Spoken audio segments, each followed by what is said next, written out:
আবার একটা ভিডিওতে এসেছি বন্ধুরা। এই জায়গাটার নাম কি জানো?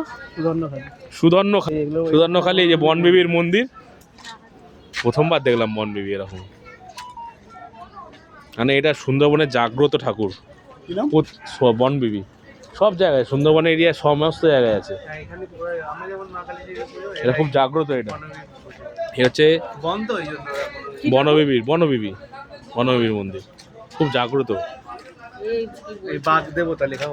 হ্যাঁ, বাঘ দেবতা বনবিবি। এই দেখুন,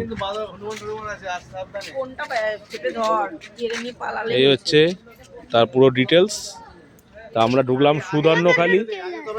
হ্যাঁ, এই হচ্ছে সুধর্ণখালী, বাঘের এরিয়া। কিন্তু কপাল ভালো থাকলে বাঘ দেখতে পারবো, না হলে পারবো না, জানি আমি। তবে আস্তে আস্তে দেখাবো আর একটা ভিডিওতে, ঠিক আছে।